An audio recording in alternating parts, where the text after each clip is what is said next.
Bagus kulit, bagus isi, kalau nggak ada rasa juga nggak nikmat.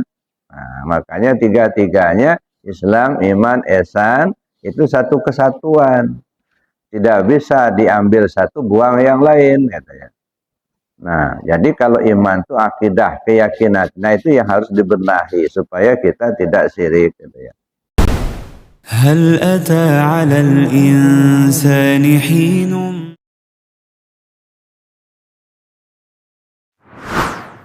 Apa yang sudah kau perbuat dan layangkan pandang ke depan seperti apa perjalanan hidup selanjutnya.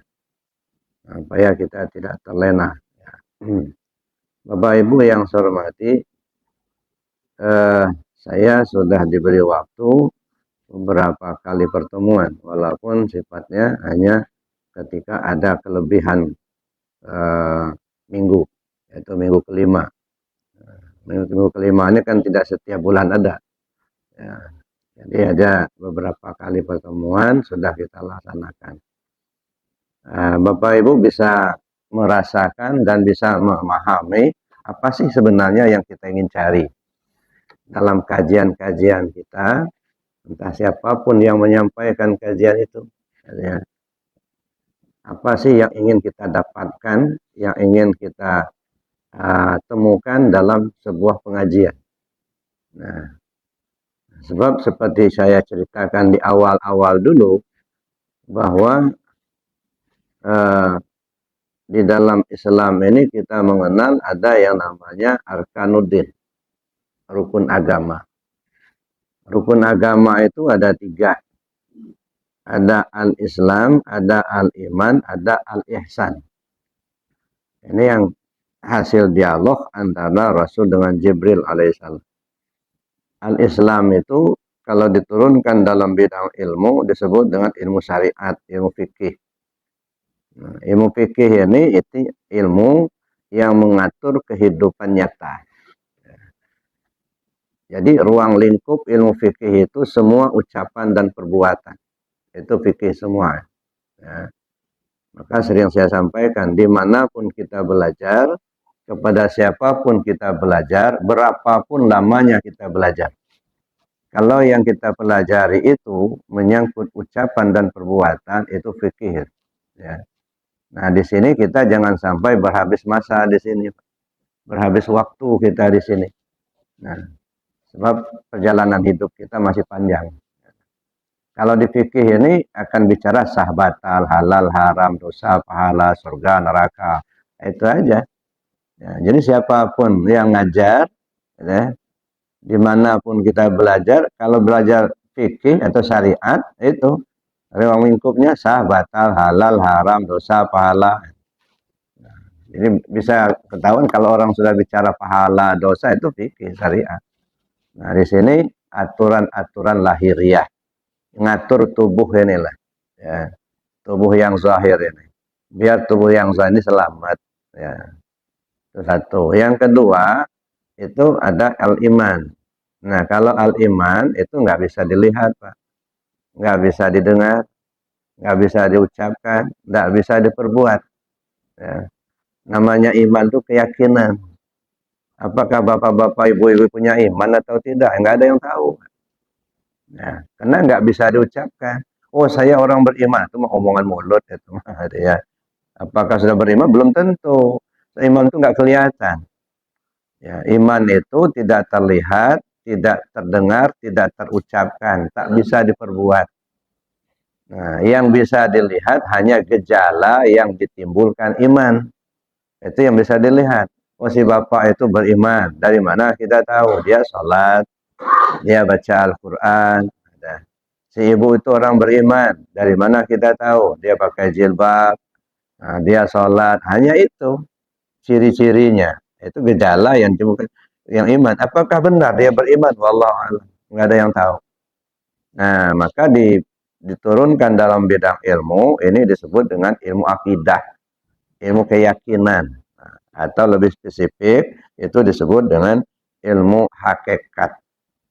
Nah, jadi iman itu artinya keyakinan hati. Nah, keyakinan hati ini nggak bisa orang tahu. nggak kelihatan. Ya. Dan itu yang harus dibenahi. Kenapa? Di sini pangkal, Pak. Akidah itu pangkal. Sebaik apapun bungkus, kalau nggak ada isi, nggak ada guna. Ya. Bagus benar kulitnya, tapi nggak ada isi, nggak bisa manfaat. Ya, sebab kalau diibaratkan buah, ya, ibarat buah kan, yang namanya al-Islam atau syariat itu kulit, itu ilmu kulit. Ya, maka kita jangan berlama-lama di sini atau di syariat ini. Ambil seperlunya, kemudian kita lanjut ke dalam. Nah, sambil kita mengkaji yang lain, nambah-nambah syariat nggak masalah. Ambil yang fardu ainnya dulu. Yang memang harus kita kerjakan masing-masing individu. Adapun fardu kifayahnya, misalnya belajar nahu, sorof, belajar fikih mawaris, belajar penyelenggaraan jenazah misalnya. Itu fardu kifayah. Ya, ada waktu kita, ya bagus kita kaji. Nah, tapi kalaupun tak ada waktu kita ngajinya, mungkin masih ada yang lain yang bisa mengkaji itu. Tapi kalau urusan sholat, ya urusan puasa, urusan ibadah madhah lah, itu masing-masing orang harus tahu. Nggak bisa diwakilkan. Itu fardu ain. Nah, jadi yang namanya iman itu apa namanya akidah diturun dalam bidang ilmu disebut dengan ilmu akidah. Nah, karena akidah kita ini akidah tauhid, maka disebut juga ilmu tauhid. Ya, menyangkut isi, gitu ya. Nah, ini harus dibenahi. Sebab apa? Ya, kalau akidahnya rusak, yang lain menjadi rusak. Ya, akidah ini pokok. Ya, maka apapun yang bertentangan dengan akidah, apa itu ilmu, apa itu amalan, apa itu budaya, harus ditinggalkan. Kalau sudah bertentangan dengan akidah. Nah, karena tauhid itu lawannya syirik. Ya, syirik itu dosa yang tak diampuni Allah. Ya, innallaha la yaghfiru an yushraka bihi wa yaghfiru ma duna dzalika liman yasha. Allah tidak akan mengampuni dosa orang yang mempersekutukannya. Tetapi Allah akan mengampuni dosa orang yang tidak mempersekutukannya bagi siapa yang ia kehendaki. Nah, jadi kalau sudah syirik itu rusak semua itu. Sebagus apapun ibadah syariat kita, kalau di dalamnya syirik pasti ditolak. Nah, kan ada ceritanya, ada seorang abid rajin betul ibadahnya, nah, sholatnya juga ya nggak ketulungan lagi lah, ya, ibadahnya kuat, ya. Sampai-sampai sejadahnya dari batu itu pun sudah cekung, saking sering digunakan untuk ibadah. Giliran mau mati, masuk neraka. Ya. Lalu dia apa namanya tanya kepada Allah, kenapa kok saya masuk neraka sedangkan saya ibadah terus? Kata Allah, ya kamu nggak kenal aku. Kamu ibadah itu kena surgaku, surga itu makhluk aku. Nah, ini artinya menunjukkan lahirnya bagus, tetapi di dalamnya rusak. Ya, syariat lahirnya bagus, tapi akidahnya rusak. Syirik di dalamnya itu. Ya, kalau sudah syirik, itu sudah tertolak. Nah, bandingkan dengan nasuha, ya, yang bunuh orang 100 orang, nggak pernah ibadah, masuk surga. Ya, nah ini kiasan atau pelajaran, artinya orang yang bagus secara lahir syariat, tetapi rusak batinnya, itu juga tidak diterima. Ya, jadi ada yang benar kata manusia, salah kata Allah. Ada yang salah kata Allah, benar kata manusia. Ya. Jadi ada yang benar kata manusia, salah kata Allah. Maksudnya apa? Lahirnya bagus, tapi batinnya rusak. Ada yang benar kata Allah, salah kata manusia. Apa maksudnya? Benar batinnya, tapi syariat lainnya salah. Gitu ya.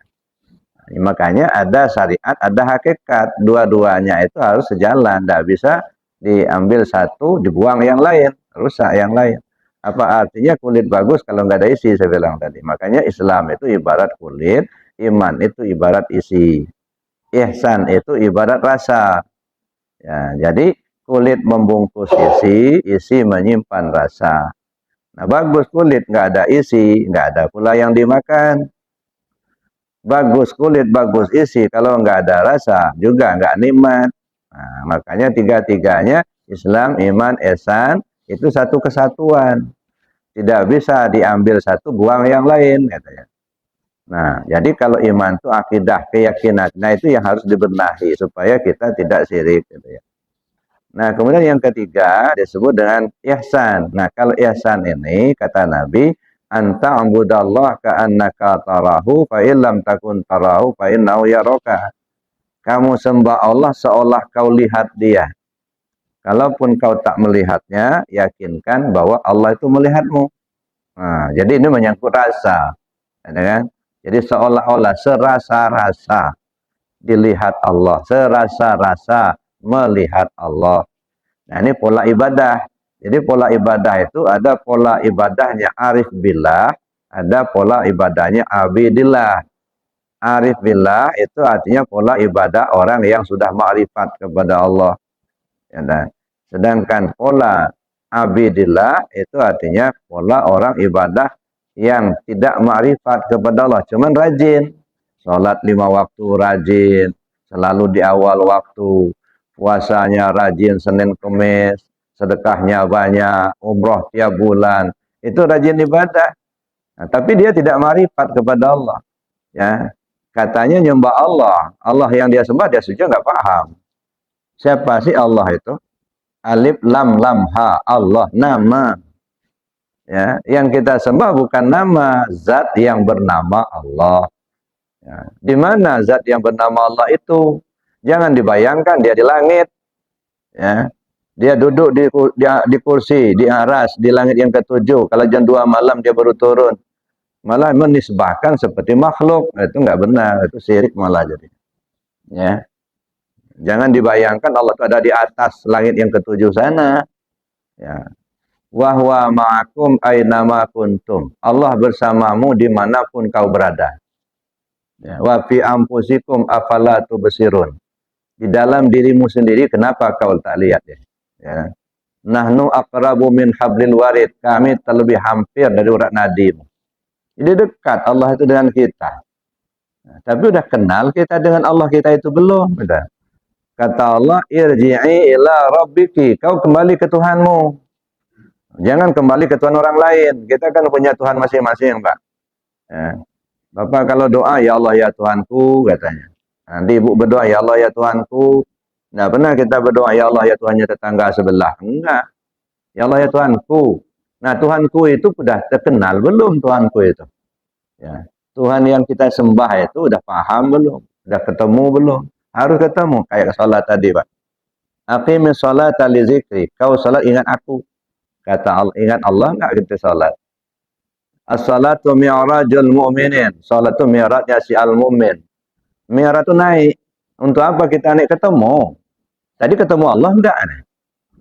Jadi jangan menyembah Allah itu semacam ilusi, Pak. Ya, menyembah Allah itu hanya sekedar angan-angan, bukan. Harus kepastian. Ya, nggak bisa kita menyembah Allah secara pasti kalau nggak paham. Nah, di sini penting. Cuman kita ini kadang-kadang kita udah ngaji sedikit ya ketuhanan, terlalu tinggi kajinya. Kenapa? Ya memang nggak pernah dikaji. Bukan masalah perlu tingginya, nggak pernah dikaji. Yang dikaji cuma dosa, pahala, surga, neraka itu aja itu. Nah, kalau sudah ngaji sedikit urusan ke dalam, terlalu tinggi kajinya. Umurnya berapa? 70 tahun. Emangnya kapan lagi yang nggak tinggi itu? Umur sudah 70 tahun, ngaji sedikit urusan ke Tuhan terlalu tinggi. Ya. Apa nunggu mati dulu kita baru ngaji ketuhanan? Masya Allah. Jadi Bapak Ibu yang saya hormati, maka di al-ihsan itu mengaji rasa, membenahi rasa. Ya. Maka diturunkan dalam bidang ilmu itu yang disebut dengan ilmu tasawuf. Nah, jadi tasawuf itu turunan daripada al-ihsan. Nah, tasawuf ini ada dua macam. Ada tasawuf amali, namanya ilmu tarekat. Ada tasawuf nazari, namanya ilmu ma'rifat. Nah, makanya ilmu dalam Islam kita kenal 4 bidang. Syariat, tarekat, hakikat, dan ma'rifat. Ya. Syariat turun dari al-Islam, tarekat turunan daripada al-ihsan, hakikat turunan daripada al-iman, dan ma'rifat juga turunan daripada al-ihsan. Nah, 4 bidang ilmu. Nah, jadi kalau kita ngaji, ini harus jelas ini bidang apa kita kaji. Ya, jangan seperti kita menembak di malam gelap, Pak. Ya, nembak di malam gelap, tot habis peluru nggak ada yang kena, gitu. Ya, itu nembak di malam gelap. Jadi harus jelas mana yang kita tembak, mana yang kita maukan.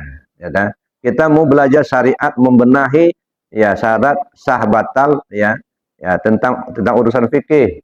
Nah, cari guru yang ahli fikih, yang memang dia hafal Al-Quran, hadisnya, yang tahu nahu sorobnya, itu ya, yang bisa menjelaskan tentang hukum. Nah, itu ilmu fikih. Ya, kita mau belajar tarekat, nah, cari yang ahli tarekat. Ya, tidak semua orang, Pak. Jangan mentang-mentang dia sudah profesor, doktor umpamanya. Ya, lalu kita ya belajar dengan dia ilmu tarekat, dia belajar tarekat, tidak. Jangan mentang-mentang dia lama di Mesir, lama di Arab Saudi, fasih bahasa Arabnya, kita katakan ahli tarekat, belum tentu, Pak. Ya. Yang ahli tarekat itu tidak mesti harus dia menyandang gelar tinggi, nggak mesti harus profesor, doktor, enggak.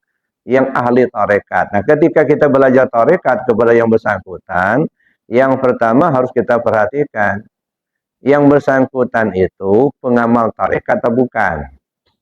Ya, jadi bukan ngajarin tarekat dari buku, tapi betul-betul dia pengamal tarekat, ya, praktisi, gitu. Bukan akademisi. Nah, jadi betul-betul pengamal tarekat itu satu. Artinya dia sudah ngalamin, gitu. Yang kedua, kita belajar tarekat dari yang bersangkutan. Yang bersangkutan itu punya kapasitas untuk mengajar apa tidak. Kalau dia tidak punya kapasitas untuk mengajar, nggak bisa. Dia artinya dia mendapat izin dari gurunya untuk mengajarkan ilmu tarekat itu. Nah, itu kedua. Yang ketiga, tarekat yang dia amalkan atau diajarkan itu punya silsilah yang tersambung apa tidak kepada Rasul. Nah, jadi ini namanya zikir yang bersanad. Ya, kita ngamalkan zikir ada sanatnya. Kita ngambilnya dari si A ngambil dari si B ngambil dari si C ngambil dari si D, terus sampai kepada junjungan kita Nabi besar Muhammad sallallahu alaihi wasallam. Itu sanatnya tersambung. Kemudian yang berikutnya kita lihat dulu ketika belajar tarekat itu amaliyahnya bersesuaian apa tidak dengan Al-Qur'an dan Sunnah. Kalau tidak bersesuaian dengan Al-Qur'an dan Sunnah, tinggalkan, Pak. Ya, tarekat yang tidak bersandar kepada Al-Quran dan Sunnah pasti ditolak. Ya, makanya kita harus cari orang yang memang ahli di bidang itu. Walaupun tidak profesor doktor nggak masalah. Ada orang tarekat yang nggak pernah kuliah di perguruan tinggi, enggak. Ya, tapi dia ahli tarekat. Ya. Nah, ini kalau kita belajar tarekat. Kemudian rujukan-rujukannya kitab-kitab yang muntabarah, yang memang dipakai oleh ulama-ulama tarekat sebelumnya, seperti misalnya Sirul Asrar yang ditulis Syekh Abdul Qadir Jailani, beliau ahlinya. Nah, atau Miftahus Sudur yang bicara tentang tarekat yang ditulis oleh Syekh Ahmad Sahibul Wafat Tajul Arifin, ya. Atau kita bicara tarekat ya Ihya Ulumuddin, tasawufnya Imam Ghazali, dan banyak lagi buku-buku yang muntabarah, ya rujukan-rujukannya itu. Ya, jadi jangan sembarangan pula kita belajar tarekat. Lihat dulu siapa yang mengajarnya, tarekatnya apa, sesuai apa tidak Al-Quran dan Sunnah. Gitu ya. Yang bersangkutan punya kapasitas mengajar apa tidak, ngambilnya dari mana, kan gitu. Nah, itu kita belajar tarekat, membenahi hati. Jadi belajar tarekat ini Bapak Ibu belajar zikir. Ya, belajar zikir membenahi hati supaya hati kita bersih, tidak merasa paling pintar, tidak merasa paling tahu, tidak merasa paling hebat, tidak iri, tidak dengki, tidak hasut. Nah, ini tujuan belajar tarekat itu artinya belajar zikir. Belajar zikir membersihkan hati. Ya, udah bagus lahirnya, tapi kalau hatinya busuk, ya nggak bagus juga. Jadi belajar tarekat, belajar zikir. Jangan takut belajar tarekat. Ya, belajar tarekat itu belajar zikir, artinya zikir yang pakai metode. Ya, tarekat itu cara. Nah, ketika kita berzikir, Bapak Ibu, ya, zikir itu ada bidang-bidangnya. Ada zikir di tingkat syariat, ada zikir di tingkat tarekat, ada zikir di tingkat hakikat, ada zikir di tingkat ma'rifat. Ada zikir. Dan itu zikir yang 4 macam itu harus terbawa ketika sholat. Zikir syariat misalnya ucapan dan perbuatan. Nah, kita mulai takbiratul ihram itu ucapan. Baca Al-Fatihah. Nah, itu ucapan. Baca syahadat, baca sholawat, tasbih. Itu ucapan semua itu. Itu zikir syariat. Berdiri, ruku, intidal, sujud. Itu perbuatan. Jadi zikir syariatnya sudah terbawa di situ. Ya, di dalam sholat. Nah, sekarang zikir tarekat. Zikir tarekatnya apa? Ingat hati ke Allah. Nah, ketika sholat itu ingat hati ke Allah apa tidak?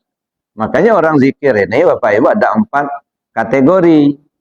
Ada orang yang lalai zikir, nggak mau zikir. Ya, benci betul dengan zikir itu. Atau lalai zikir. Ini ayatnya, ini hadisnya, sudah disampaikan, nggak mau terima juga. Ini orang lalai zikir. Ada orang zikir lalai. Lahirnya zikir, cuman hatinya lalai. Sholat kan zikir. Lahirnya sholat dia, cuman hatinya tak kemana-mana itu. Enggak ke Allah enggak. Nah, ini namanya orang zikir lalai. Ya, nyebut la ilaha illallah mulutnya, tapi hatinya enggak tertuju ke Allah. Nah, ini namanya orang zikir lalai. Nah, naik berikutnya zikir yang ingat hati ke Allah. Nah, sudah mulai berisi ya. Lahirnya dia zikir, hatinya ingat ke Allah. Alhamdulillah sudah meningkat ya. Nah, naik lagi, bukan hanya ingat, hadir hati kepada Allah. Nah, ini orang zikir, hadir hati kepada Allah. Gitu ya. Nah, itu ada nikah. Jadi sekarang kitanya di posisi mana?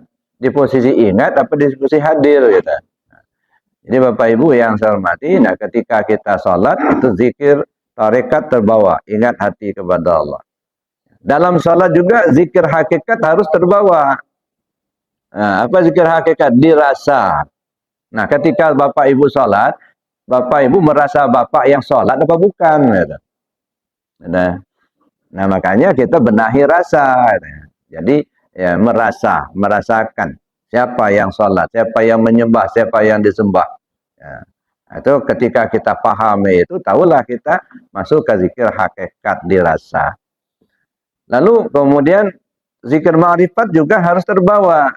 Ketika sholat, apa zikir ma'rifat? Dipandang. Ya. Yang terpandang oleh kita apa? Nah, makanya rukun sholat yang 13, itu kan ada bagian qauli, ada bagian fi'li, ada bagian qalbi. Ya. Ada rukun qauli, ucapan yang wajib diucapkan di dalam sholat. Misalnya takbiratul ihram, kan wajib diucapkan. Membaca Al-Fatihah itu wajib, itu namanya rukun qauli. Ada rukun fi'li. Rukun fi'li itu yang wajib diperbuat. Berdiri, ruku, intidal, sujud, nah kan begitu. Itu rukun fi'linya. Ada rukun qalbi. Rukun qalbi itu yang perlu diingat oleh hati. Nah, ini ada taluknya yang 3 ini. Kalau rukun qauli dia taluk kepada sama. Kalau rukun fi'li, dia taluknya kepada basar. Kalau rukun qalbi, dia taluknya kepada ilmu. Nah, terpaham tidak ini? Ya. Bagaimana cara taluknya? Taluknya rukun qauli itu seperti apa? Taluknya rukun fi'li seperti apa? Taluknya rukun qalbi seperti apa? Ya. Nah, kemudian ya di dalam rukun qalbi itu juga artinya dalam niat. Nah, niat kan rukun qalbi itu. Nah, di dalam niat itu juga ada rukun niat. Ya, rukun niat itu ada 7 dalam ilmu tasawuf gitu ya. Yang pertama qasad, tarat, ta'yin. Nah, ini rukun niat di dalam ilmu syariat fikih. Masuk kita ke kajian tasawufnya tambah 4 lagi, Pak. Ihram, mi'raj, munajat, tubadil. Nah, ini 7 jadinya qasad, tarat, ta'yin, ihram, mi'raj, munajat, tubadil. Sudah terpahami belum ini? Nah, ini masuk kajian syariat. Nah, tanya sama guru yang ahli syariat, yang ngajar fikih gitu. Nah, tapi kalau urusan yang 4 tadi, ihram, mi'raj, munajat, tubadil, itu urusan tasawuf gitu. Nah, jadi tidak akan mungkin khusyuk sholat kita kalau ilmu tentang sholatnya tidak lengkap.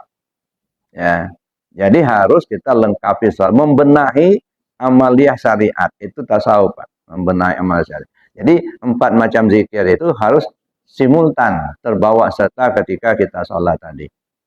Bapak Ibu yang saya hormati, nanti jadi membenahi hati. Jadi tarekat itu membenahi hati. Zikir, ya, zikir ini ya, ada yang saya katakan tadi zikir syariat, tarekat, tarekat dan ma'rifat. Nah, sudahkah kita pahami? Nah, ketika kita masuk pada zikir syariat, ya, dalam penjelasan itu zikir sholat, zikir baca Quran, zikir tasbih, zikir itu kan zikir semua ada.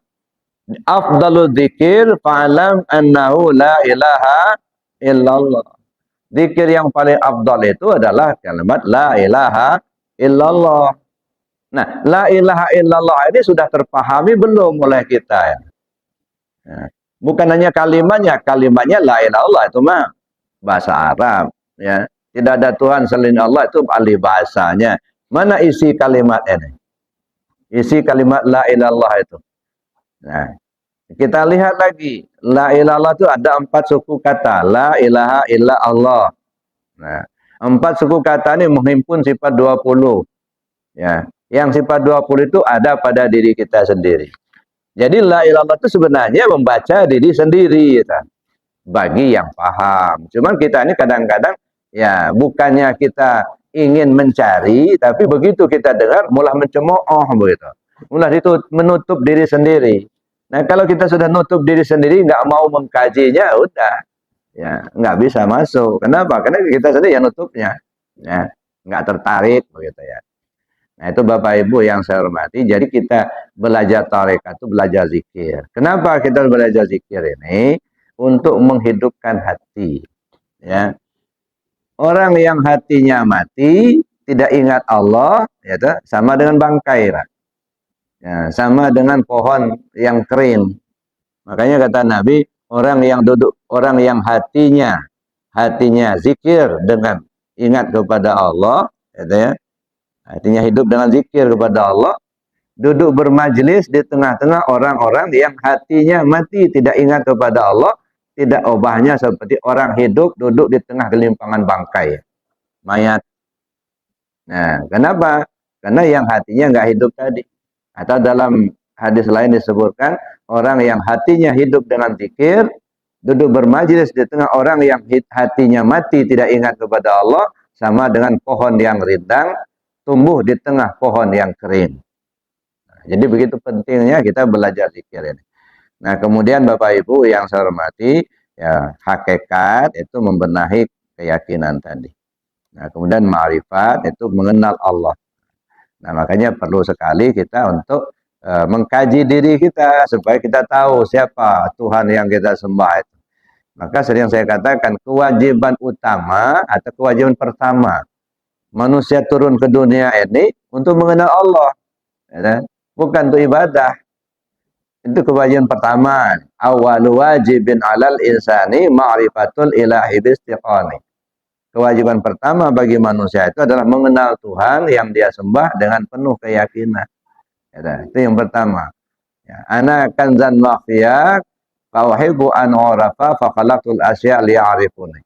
Saya ini perbendaharaan yang tersembunyi, saya suka untuk dikenali. Kujadikan makhluk ini supaya mereka mengenal aku. Maka ayat wa ma khalaqtul jinna wal insa illa liya'buduni ay liya'rifuni. Itulah kujadikan jin dan manusia ini melainkan supaya mereka mengenal aku. Nah, ini pertama, ya, kewajiban pertama. Jadi kalau kita tidak mengenal Allah, itu berarti kewajiban kita pertama itu nggak jalan.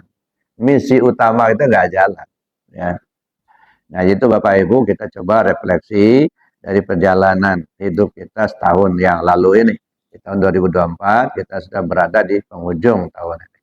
Itu mungkin kita dialog, kita diskusi nanti. Nah, sekedar untuk pengantar diskusi atau materi saya cukupkan demikian.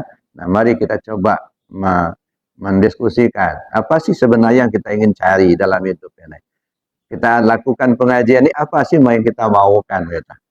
Ya, nah, oleh atau apa yang Bapak ingin sarankan, sampaikan, silakan. Nah, sementara saya akhiri dulu demikian dan kita buka sesi tanya jawab. Silakan Bapak Ibu.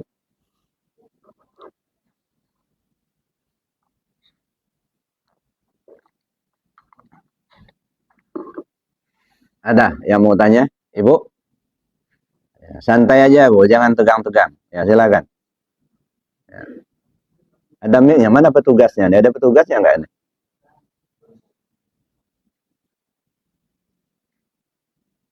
Ya,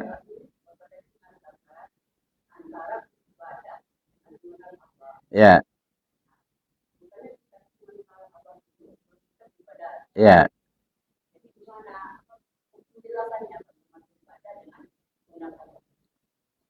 Kalau ibadah kan sholat, ya, puasa itu ibadah, ya, baca Quran itu ibadah. Ya. Ketika ibu beribadah itu menyembah Allah apa bukan? Menyembah Allah. Allah yang ibu sembah itu sudah tahu apa belum? Nama Allah nama. Nah yang bernama Allah itu di mana? Ya kalau nggak jelas itu ilusi jadinya. Katanya nyembah Allah, Allah yang disembah nggak tahu kita. Ini namanya ilmu ma'rifat, ilmu mengenal Allah. Nah, dan ini perintah, ya. Falyanzuril insanu mimma khuliq. Hendaklah manusia itu memperhatikan tentang dirinya dari apa dijadikan. Nah, jadi mengenal Allah itu mengenal diri. Siapa diri kita ini yang sebenarnya? Man arafa nafsahu faqad arafa rabbahu. Ya, siapa orang yang telah mengenal dirinya, maka kenalah dia kepada Tuhannya. Nah, jadi kenali diri supaya kita kenal Allah. Nah, bagaimana? Ini saya tunjukkan ya. Ya. Kalimat teragung yang disampaikan Nabi kan la ilaha illallah. Itu kalimat teragung, ya. Nah, tadi kita zikir la ilaha illallah. Paham enggak cara zikir itu? Ya. Jadi jangan hanya sebut-nyebut la ilaha illallah saja, kemana arahnya? Makom zikirnya seperti apa? Maka la ilaha illallah, nah mengkaji diri. Nah, saya tunjukkan saja ini gambaran ya. La ilaha illa Allah. Ya. Ini 4 suku kata. Itu menghimpun sifat 20. La menghimpun sifat nafsiyah, ilaha menghimpun sifat salbiyah, ilah menghimpun sifat ma'ani, Allah menghimpun sifat ma'nawiyah. Nah, sudah terpahami belum? Ya. Nah, tubuh kita ini, diri kita ini ada 4 lapis. Diri kita ini ada tubuh, ada hati, ada nyawa, ada rahasia. Nah, sekarang saya tanya, Ibu melihat apa tidak? Nah, jawab aja, melihat apa tidak? Lah, kok nggak dijawab, Bu? Melihat, gitu ya. Nah, Ibu melihat. Yang punya penglihatan Ibu apa bukan?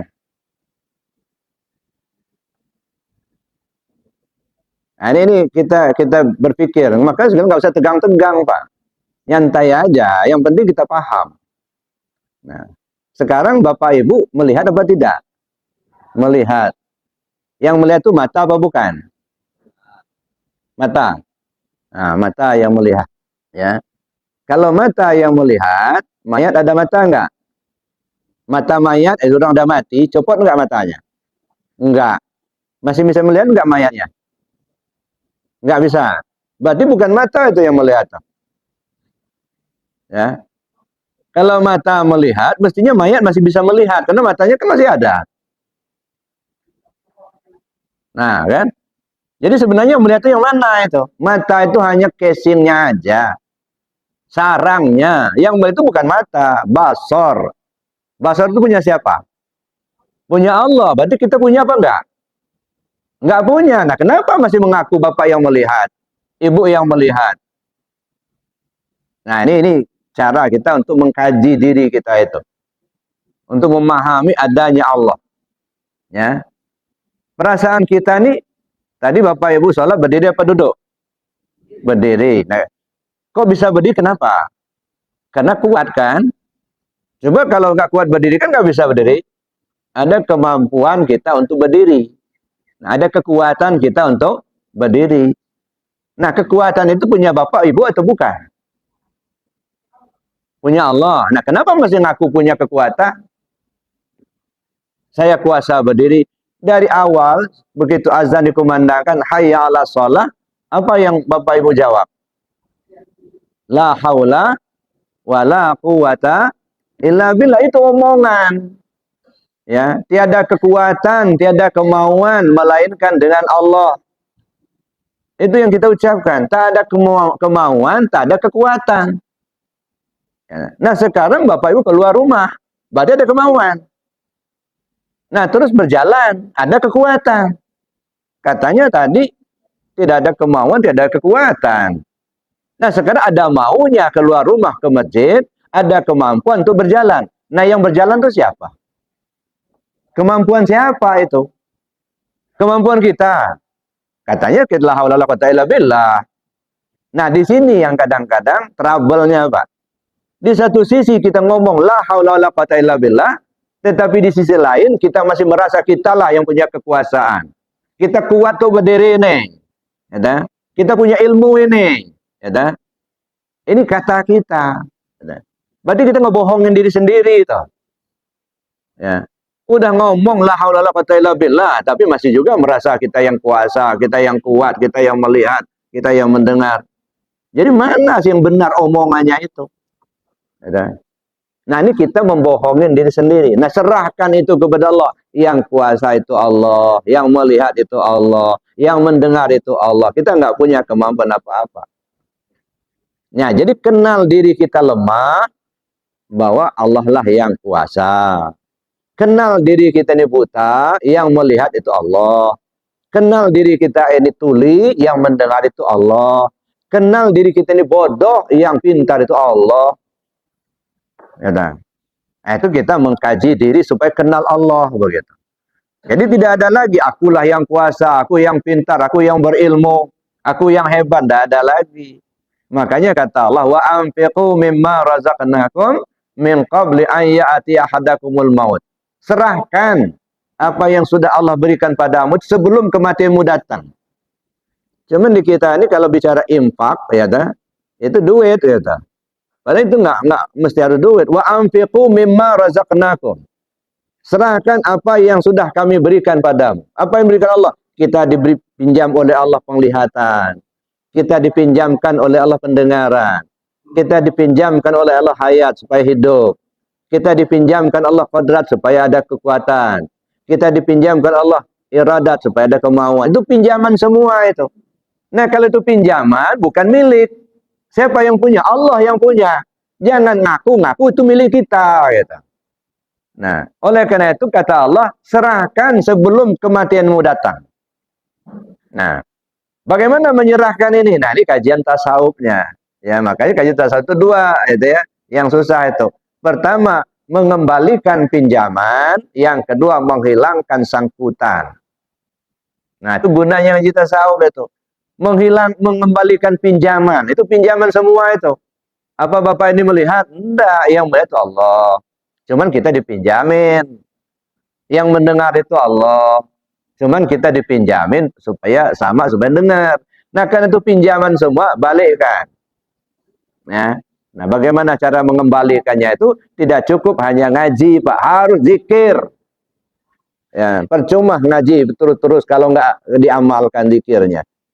Ya, makanya zikir itu saya bilang tadi membenahi hati kita inilah. Ya, supaya apa? Supaya kembali ke Allah. Kita ini kalau sudah bicara kembali ke Allah mati kita. Ya, itu kalau sudah kembali ke Allah kan mati kan? Apa persepsi kita bukan, Pak. Mati itu tidak jaminan kembali ke Allah. Mati itu ajal, batas waktu untuk kembali ke Allah. Kalau sampai ajal tiba tidak kembali ke Allah, jangan harap kembali ke Allah sampai akhirat, Pak. Jadi kalau mau kembali ke Allah, sekaranglah waktunya. Sebelum ajal tiba. Nah, mana yang kembali ke Allah itu? Karena diri kita ini 4 lapis, tubuh, hati, nyawa, rahasia. 4 ini yang harus kembali ke Allah. Tubuh kembali ke Allah, hati kembali ke Allah, nyawa kembali ke Allah, rahasia diri kembali ke Allah. Nyata. Ini namanya kita mengkaji diri kita supaya kita kembali ke Allah. Makanya kata Nabi, inna lillahi ibadan jasadu fil ardi wa ruhuhu tahtal arsy. Allah punya banyak hamba yang jasadnya lagi di bumi tapi ruhnya sudah ke aras. Ini orang yang sudah kembali tapi belum pulang. Banyak yang sudah pulang tapi tak kembali, Pak. Nggak tahu arah. Kemana hidup ini? Kemana kita kembali? Makanya sering saya katakan, mumpung umur kita masih ada, Allah beri kita kesehatan, ya, semua orang pasti akan mati, pasti akan meninggalkan dunia ini. Nah, sebelum ajal tiba, kita siapkan dulu. Apa yang kita siapkan? Pertama, cari alamat. Kemana kita pergi sesudah mati. Itu satu. Yang kedua, pelajari rute jalan yang akan dilewati. Mana rute jalannya, ya, yang akan kita lewati. Yang ketiga, siapkan kendaraan yang akan ditompangi. Yang keempat, baru siapkan bekal yang akan dibawa mati. Nah, ini yang kedua kita cari. Kemana alamat kita tuju itu? Jangan ke surga, Pak. Surga itu kenikmatan, bukan tujuan. Ya, nah? Tujuan kita kembali kepada Allah. Inna lillahi wa inna ilaihi raji'un. Jangan kita ibadah bikin ke surga aja gitu. Ya, nah? Setiap kita ibadah, kepingin pahala, kepingin surga gitu. Udahlah, kita udah tua-tua, Pak. Tinggalkan dulu pikiran yang begitu itu. Ya, nah? Bukan urusan surga pahala, bukan. Urusannya kembalikan dirimu ke Allah. Itu dulu. Ya, nah? Sebab surga yang sesungguhnya itu, ya, bukan yang ada bidadarinya, bukan. Surga yang sesungguhnya itu kembalinya diri kita kepada Allah. Karena kita asalnya dari Allah, kembali ke Allah. Itulah kebahagiaan yang sesungguhnya. Ya. Inna lillahi wa inna ilaihi raji'un. Cuman kita ini itu yang kebayang di pikiran kita, pahala, surga, gitu aja. Rajin-rajin ibadah supaya masuk surga. Nah, sekarang coba alihkan dulu pikiran kita kembali ke Allah lah. Ya, dah. Tinggalkan dulu pikiran ke urusan surga pahala itu. Kenapa saya katakan demikian? Urusan pahala itu otomatis, Pak. Enggak usah diminta. Faman ya'mal misqala dzarratin khairan yarah wa may ya'mal misqala dzarratin syarran yarah. Sekecil apapun perbuatan baikmu pasti dibalas, pahala namanya. Sekecil apapun perbuatan jahatmu pasti dibalas, dosa namanya. Jadi otomatis dosa dan pahala itu. Enggak usah diminta. Perbanyak saja perbuatan baik, ya. Jauhkan perbuatan yang tidak baik, itu aja. Ya. Ya, jadi nggak usah menghitung berapa banyak pahalanya, tapi pikirkan seberapa banyak perbuatan baik yang telah kau lakukan. Ya. Itu satu. Yang kedua, surga. Surga itu kenikmatan, itu pemberian Allah, nggak bisa apa kita beli, nggak ada jualannya. Ya dah. Surga itu pemberian Allah. Apakah setiap orang yang rajin ibadah akan masuk surga? Belum tentu. Itu hak prerogatif Allah. Ya. Jangankan mendapatkan surga, beli surga, kelingking aja nggak akan kebayar kita, Pak.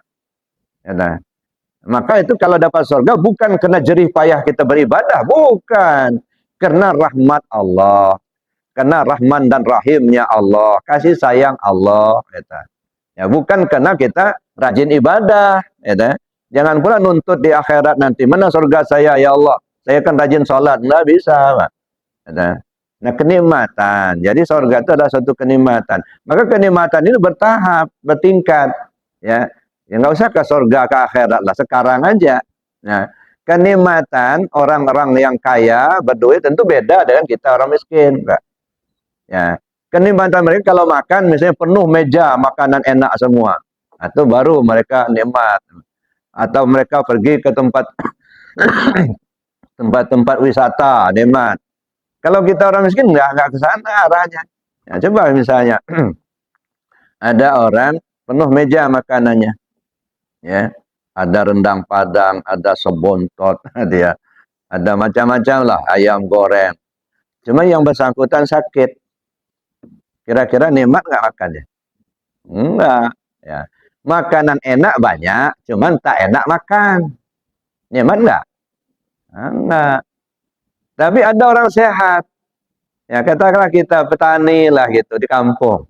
Ya, ke sawah gitu ya.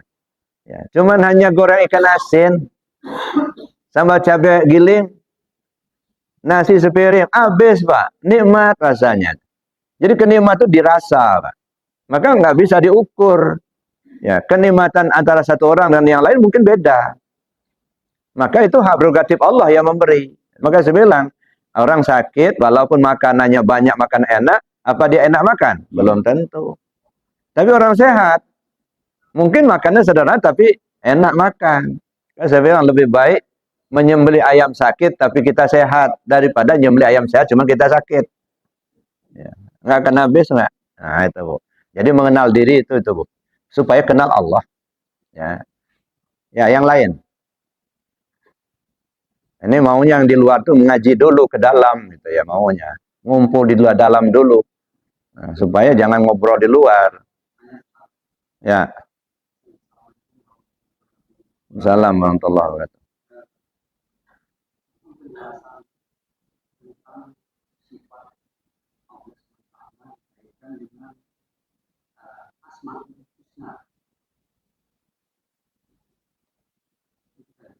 Asmaul Husna itu ya sifat Allah itulah.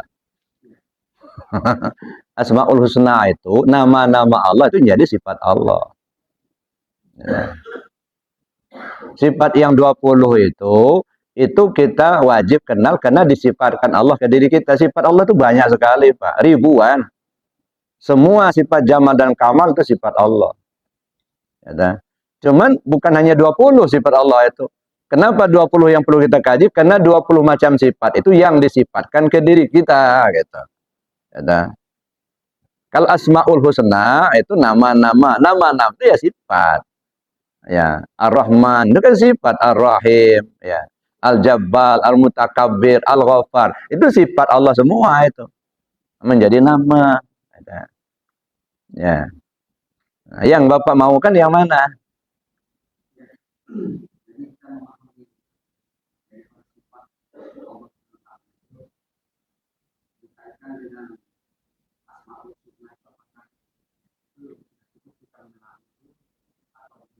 Enggak.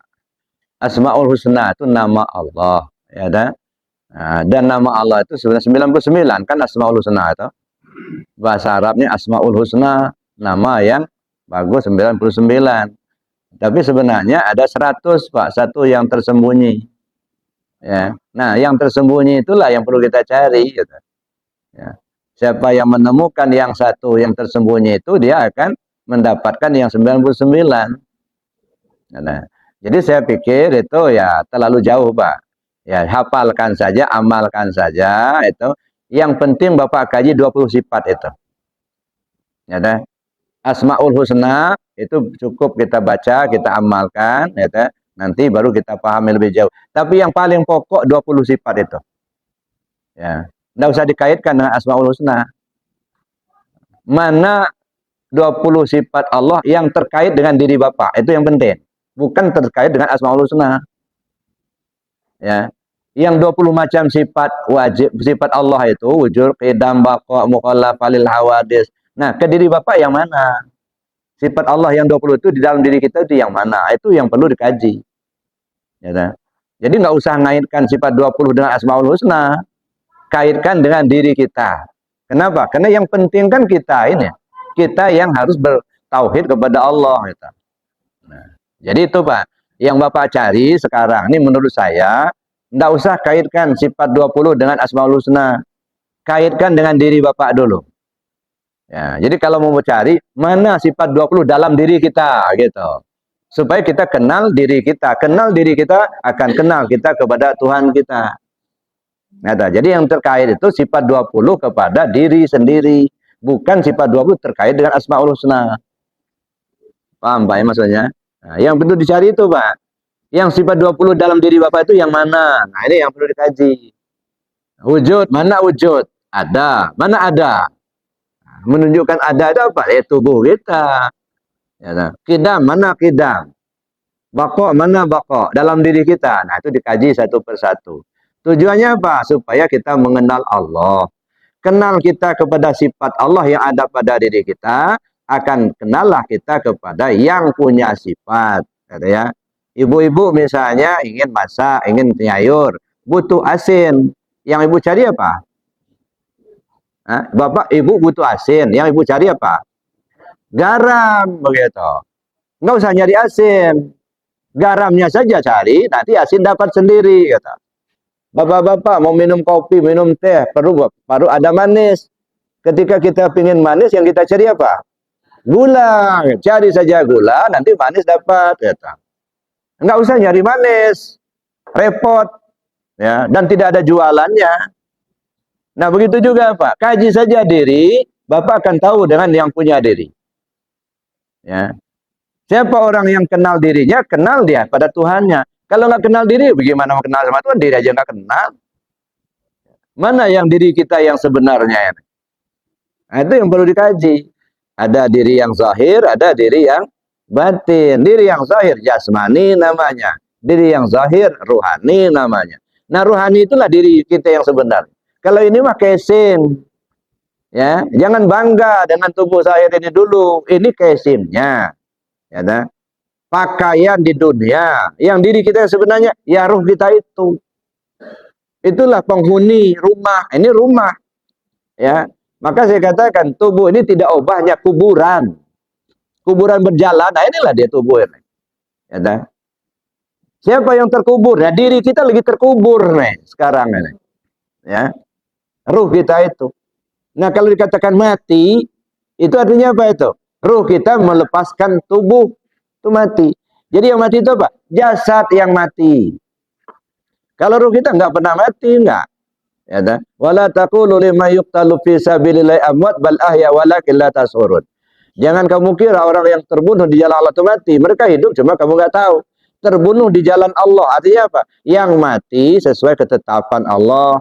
Ada yang mati sakit, ada yang mati terbunuh, ada yang mati tenggelam, ada yang mati terbakar. Itulah ketetapan Allah, itulah jalan Allah. Semua orang yang mati di jalan seperti itu sebenarnya nggak mati. Ya, yang mati itu jasadnya. Nah, ini seperti ini baju. Baju ini kan nggak hidup ini baju. Tapi karena sedang saya pakai, baju saya ini ada lengannya, lengan baju. Karena saya pakai, tangan saya keangkat, lengan baju terangkat. Tangan saya turun, lengan baju turun. Jadi yang turun itu bukan lengan baju, tangan saya. Nah, begitu juga kita ini. Nah, makanya saya bilang tadi, apa Bapak Ibu melihat? Saya bilang, yang melihat itu basor. Apa kaki itu bisa berjalan? Enggak bisa. Kaki nggak bisa jalan, enggak. Kaki itu hanya alat untuk melangkah jalan. Yang berjalan itu apa? Yang berjalan itu ruh kita itu. Ya, cuma ruhnya nggak ada, apa kakinya bisa jalan? Ya enggak. Makanya jasad ini pakaian hidup. Nah, membenahi jasad, pakai itu fikih, itu syariat namanya. Jadi kalau Bapak Ibu ngaji syariat itu terus, itu hanya membenahi tubuh ini aja. Ya, membenahi jasad aja. Ruhnya nggak dibenahi. Ya, nah. Makanya walaupun bagus kulit, saya bilang kalau nggak ada isinya, nggak ada yang dimakan. Nah, jadi jangan bangga dulu kita rajin ibadah secara lahiriah. Ya, bagaimana dengan batiniahnya? Ya, bagus kulit, nggak ada isi, apa yang mau dimakan? Ya, bagus isi, bagus kulit, nggak ada rasa, apa yang mau dinikmati? Nah, makanya tiga-tiganya tadi. Maka saya bilang, jangan habis umur kita ngaji fikih melulu, Pak. Itu ngatur tubuh, biar tubuhnya selamat. Nah, sekarang atur hatinya. Atur nyawanya, atur rahasia dirinya. Nah, itu pakai ilmu syariat, tarekat, hakikat, ma'rifat tadi. Ya, nah, jadi ada bidangnya masing-masing. Di syariat ngatur tubuh, tarekat ngatur hati, hakikat ngatur nyawa, ma'rifat ngatur rahasia. Sudahkah 4 bidang diri kita yang terbina oleh kita? Ya. Jangan hanya melulu fikih-fikih syariat itu, dosa, pahala, sah, batal. Itu kajian tubuh. Ya, hatinya nggak pernah dikaji, makanya walaupun rajin sholat, ya dah, tapi iri, dengki, hasut, masih juga ngebully orang, masih juga benci sama orang. Dia nggak tahu siapa orang lain itu, nggak paham. Ya, kalau udah paham nggak ada Pak. Ya, kadang-kadang maaf ya nih, kita tiap pagi ketemu Pak. Ya dah, misalnya ini contoh. Tapi begitu salaman seperti air sama minyak apa? Tubuhnya yang salaman, hatinya nggak ketemu nggak? Kenapa? Ya nggak paham ruhnya itu. Nggak menyatu. Dalam satu masyarakat, dalam satu jamaah, ya, beda. Ya, kadang-kadang, Masya Allah, gontok-gontokan satu sama lain. Nah, kenapa? Karena yang dipahami cuma lahirnya, batinnya dia nggak tahu. Gitu. Caci sana, caci sini, gitu. Puji sana, puji sini. Gitu. Nah, kenapa? Di dalam tidak dibenahi. Ya, makanya tolong dibenahi. Ya. Ada apa ya? Yang lain, masih ada yang lain. Ya, silakan Bu.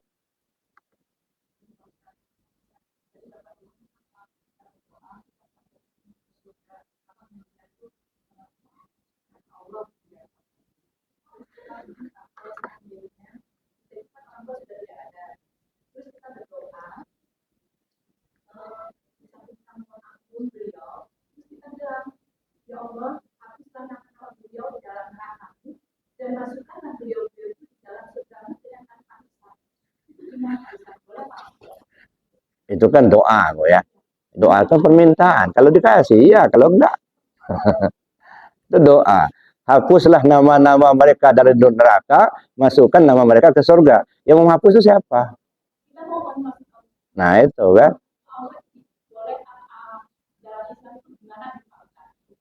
Ya berdoa itu meminta, boleh-boleh saja. Ya Allah, ya tidak, bukan hanya namanya yang dimasukkan, orangnya. Ya, kalau namanya nggak tentu, tapi orangnya nongkrong dan neraka, apa artinya? Ya, ya sebagusnya minta ampun sajalah. Ya Allah, ampunkan segala dosa mereka yang sudah berpulang ke rahmatullah. Lepaskan mereka dari azab kubur.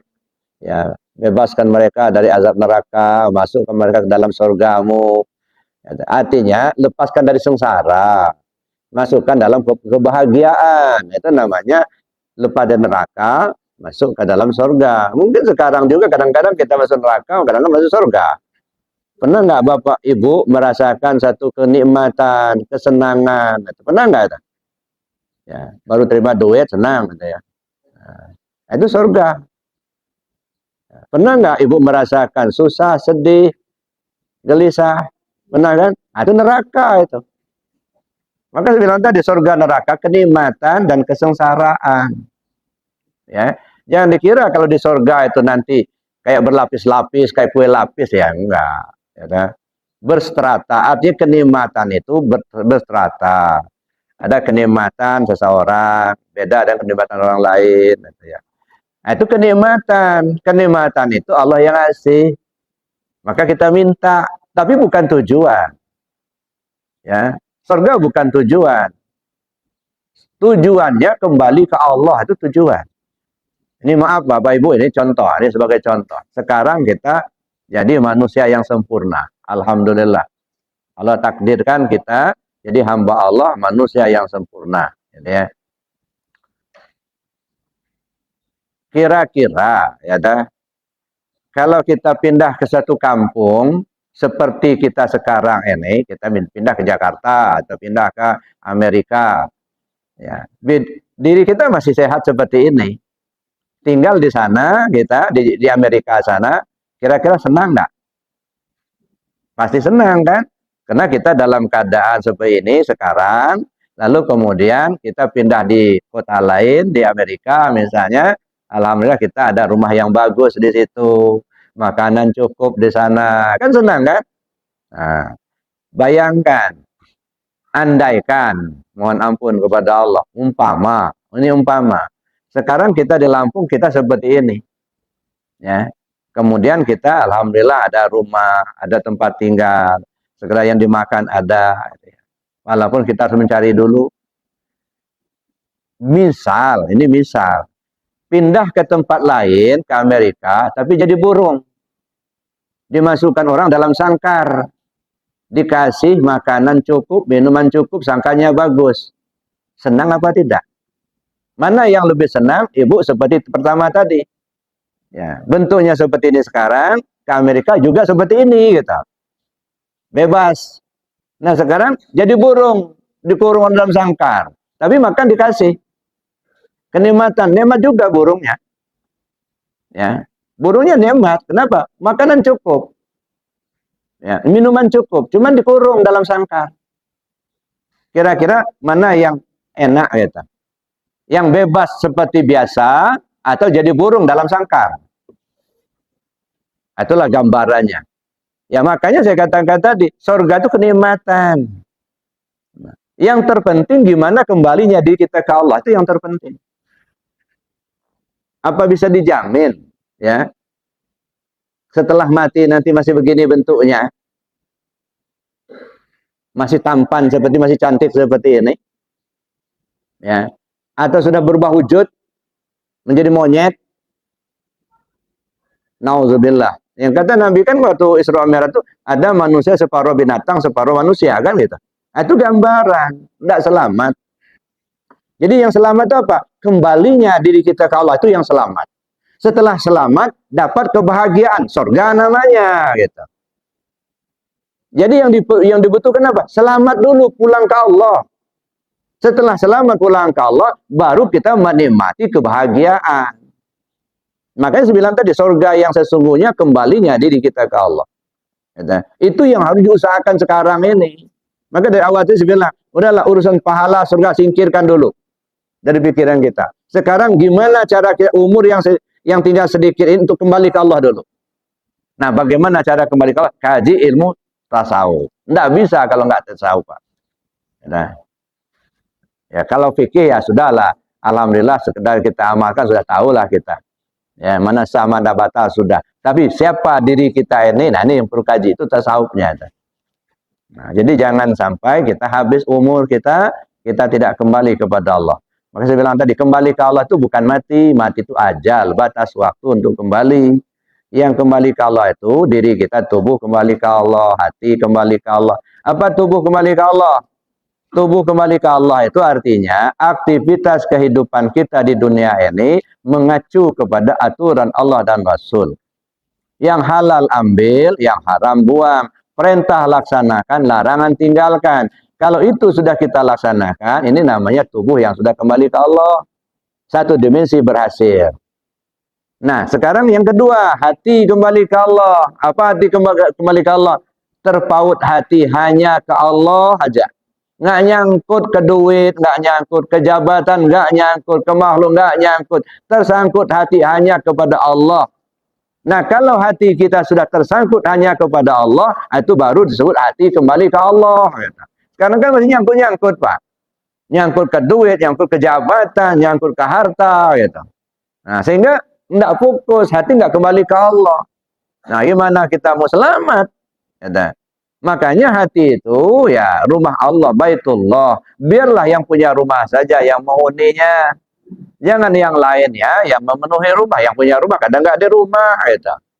Ya, Allah nggak pernah kita ingat. Yang diingat duit aja.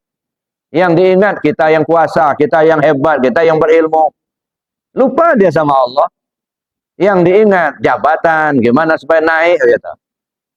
Sehingga hatinya lupa sama Allah. Nah, bagaimana supaya hati kembali ke Allah? Maksudnya, ingat hati kepada terus-menerus. Wazkur rabbaka fi nafsik. Ingat Tuhanmu Pak Kofin. Jangan sampai lengah. Sedetak jantung sembus napas. Terus ingat hati ke Allah. Nah, kalau selalu ingat hati ke Allah, itu namanya hati yang sudah kembali ke Allah. Nah, tinggal nyawa kembali ke Allah. Rahasia diri kembali ke Allah. Nah, baru kita selamat kembali ke Allahnya. Maka saya bilang tadi, kembali ke Allah itu bukan mati. Mati itu ajal, batas waktu untuk kembali. Nah, kalau ingin kembali ke Allah sebelum ajal tiba, usahakan kita kembali ke Allah. Tubuh kembali ke Allah, hati kembali ke Allah, nyawa kembali ke Allah, rahasia diri kembali ke Allah.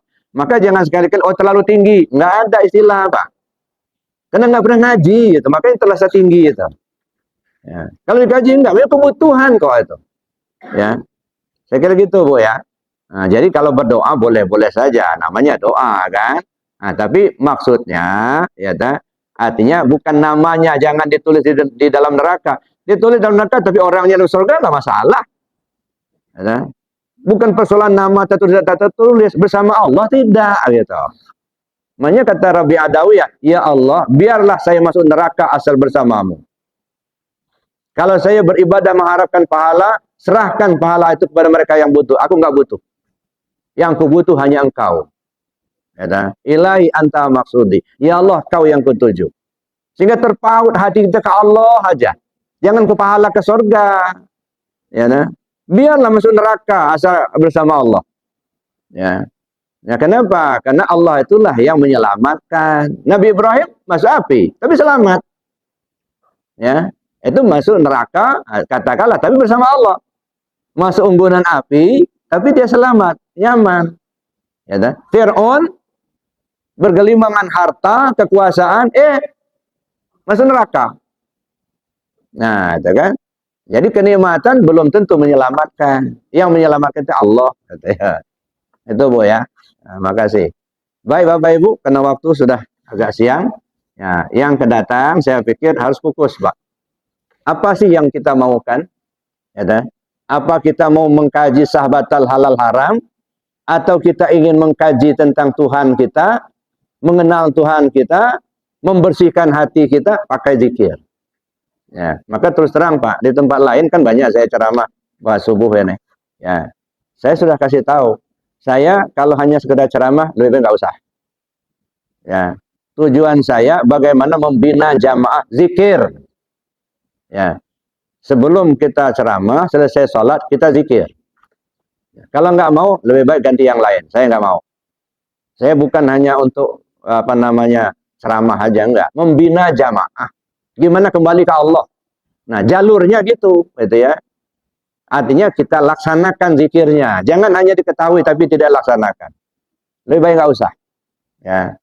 Nah, jadi gitu, Pak. Jadi kalau mau dengan saya, mesti belajar zikir, amalkan zikir. Bukan hanya sekedar pengetahuan. Dan betul-betul mau gitu. Bukan hanya sekedar apa namanya mengisi waktu kosong, enggak. Nah, kita ini sudah ya diburu waktu, Pak. Umur kita sudah berapa sekarang? Ya, dah. Bukan lagi mengumpul-ngumpul pengetahuan, enggak. Ya. Yang kita cari sekarang gimana kembali ke Allah, itu aja dulu. Ya. Bukan kita ngumpul supaya tahu ini, tahu itu, enggak usah. Ya, kita bukan butuh pengetahuan banyak, enggak. Biar sedikit asal selamat, Pak. Nah, daripada banyak tapi enggak menyelamatkan. Ya. Nah, makanya di tempat lain saya sudah kasih tahu, kalau saya mau ceramah harus zikir. Nah, kenapa? Enggak ada gunanya kita banyak cerita ini cerita itu kalau nggak diamalkan. Nah, oleh karena itu saya harapkan kalau betul-betul kita ingin kembali ke Allah, amalkan zikir. Belajar dulu cara berzikir seperti apa. Zikir jaharnya seperti apa. La ilaha illallah itu. Jangan hanya tahu kita kalimat la ilaha illallah tapi kita nggak bisa ngamalkan. Maka dari dulu saya katakan, 2 kalimat syahadat itu 5 tahapan saya bilang. Pertama kita belajar cara membaca, itu fikih, itu syariat. Yang kedua belajar cara mengamalkan 2 kalimat syahadat, itu ilmu tarekat. Yang ketiga belajar memahami isi 2 kalimat syahadat, itu ilmu hakikat, ilmu akidah. Ya, ilmu akidah, ilmu tauhid.